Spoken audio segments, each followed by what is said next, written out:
Hey there, friends, and welcome to season 2 of the Define Success podcast. I'm your host, Bailey Guy. Join me as we talk all things pageants while empowering you to turn your can'ts into cans and your aspirations into achievements.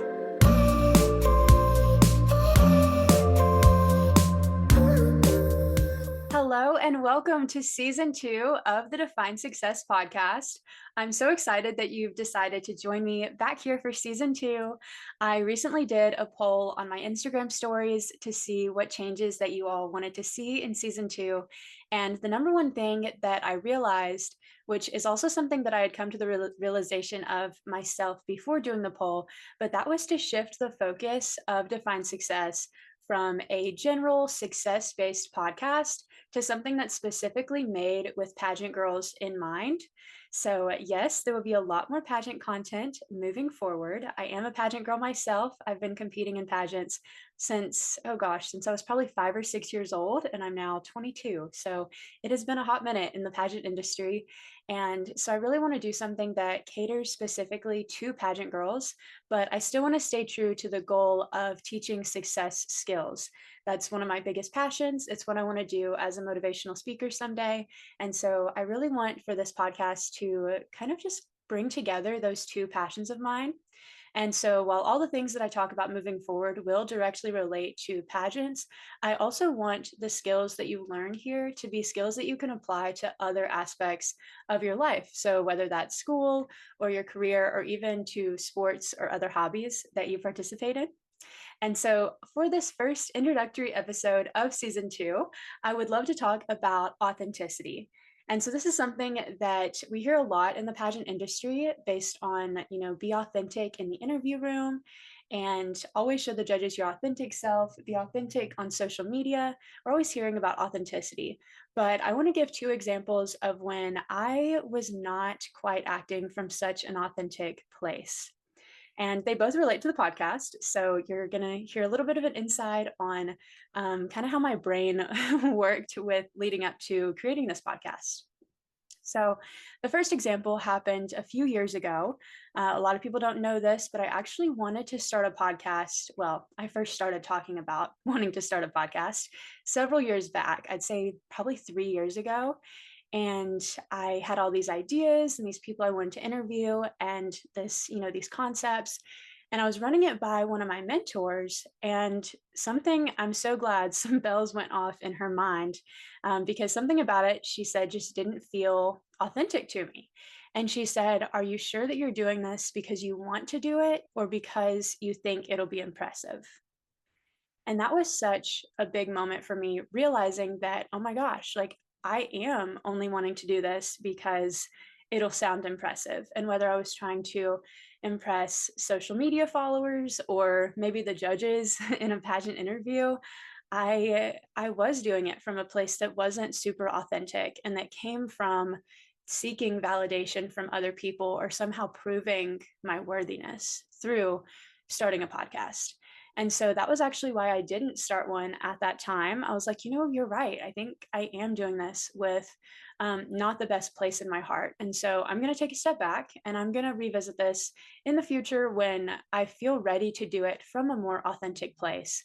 And I'm so glad that I did that because I think earlier this year when I started the podcast, I do think that my intentions were way more genuine and I was able to have more fun with it. But I also realized once I started the podcast that there was still a piece of myself that I was trying to pretend didn't exist. And so this kind of leads into the second example of not living in authenticity, because I don't know if you noticed from the branding and some of the ways that I talked about the podcast, but I very much so did not want it to be branded as a pageant podcast. For some reason, there was a disconnect between the fact that pageants are such a big part of my life and then this podcast. I almost wanted to keep those two things separate. But if you listened to the podcast, you would know that it pretty much came up in every episode. And I even interviewed several pageant women. And so I'm not sure what I was thinking back then when saying that it wasn't a pageant podcast and that it wasn't specifically for pageant girls, because I think that I kind of lost some of that authenticity and some of my own life experience and my passion by really denying those things and saying that it wasn't a pageant podcast. So even though I was trying to deny it, it was pretty obvious. And instead of being halfway in and halfway out, moving forward, I'm going all in. This is a pageant podcast for pageant girls, but I do want for if you aren't involved in the pageant industry, I want the things that I teach here to be applicable to other aspects of life and for it to be something that isn't just how pageants teach life skills that you can then use in other areas. I want this podcast to do the same. So, the first thing that I really want to talk about is, as I said, authenticity. In moving forward in a more authentic way of making this a pageant podcast, I also want to tell you guys some of the ways that you can know if you are acting with authenticity or not. So, I'm going to give you 3 steps to knowing that. And the first is that authenticity requires honesty. And so, I want you to ask yourself, are you saying and doing things that you feel and it's because you feel that way? Or are you saying and doing things that you think will impress other people? And that is the mistake that I was making. Actually, both of the previous examples, this was really the one where I got stuck. But I really just want you to ask yourself, are you making decisions based on what brings you joy or based on what you think will bring you validation? The second thing is that authenticity requires congruency. So, are you living in a way that's in alignment with your beliefs and your values? And are you spending your time doing what's important to you? And so congruency is it's similar to consistency. It's sort of like living when you're living in congruency, you're living in a way that's consistent with your beliefs and your values and who you are on the inside. And so I want you to ask yourself, are you the same person regardless of your audience? I want you to walk into interviews the same way that you would walk in, to talking to a sorority meeting, or maybe when you're walking into the kitchen to talk to your parents. I want you to bring the same energy because that's who you are. That's the life of you.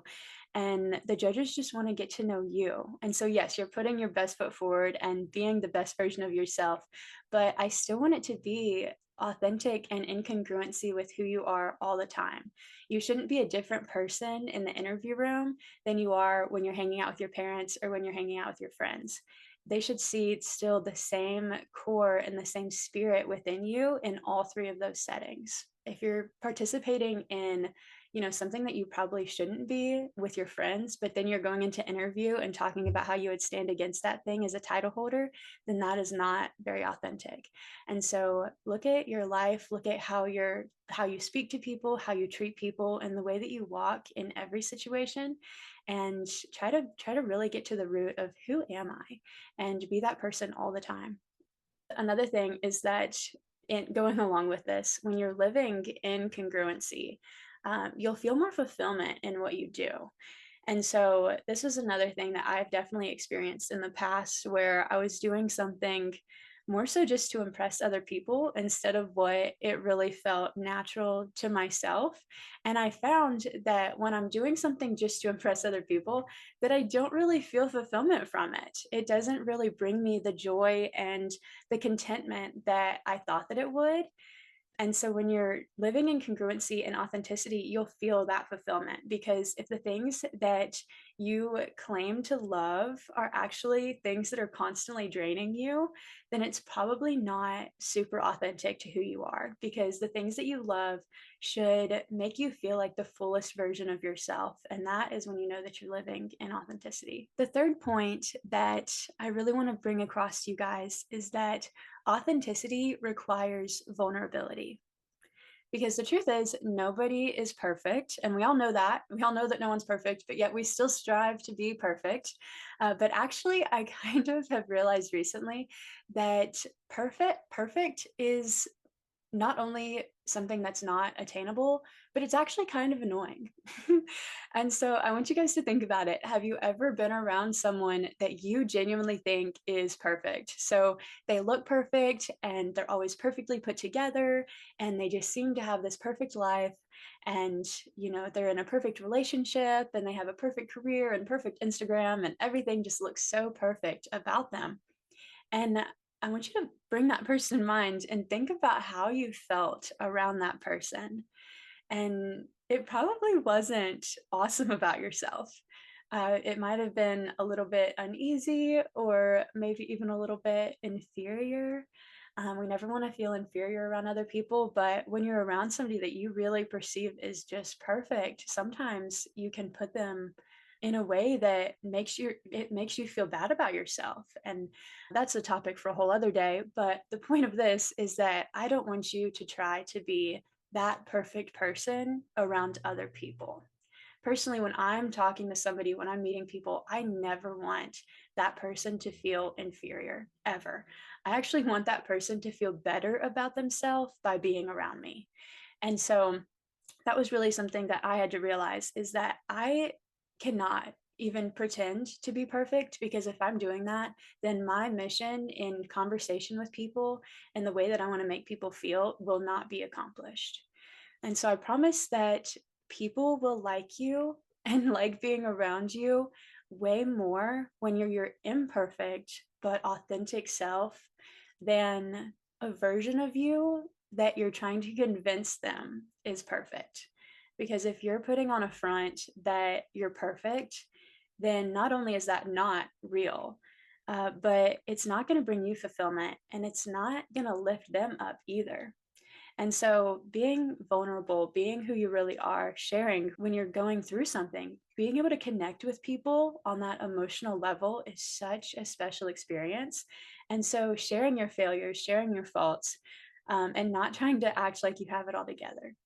So, those are some different ways that you can check and see if you are living in authenticity or not.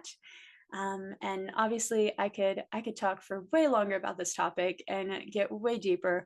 But for this first episode, I wanted to keep it light and just give you a few little actionable things that you can apply to your life and your conversations, and also who you are.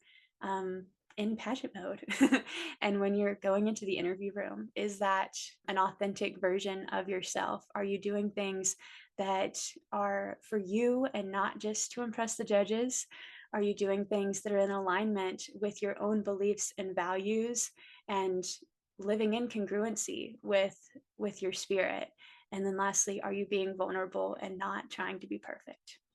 So, thank you guys so much for joining me today for this first episode of season 2.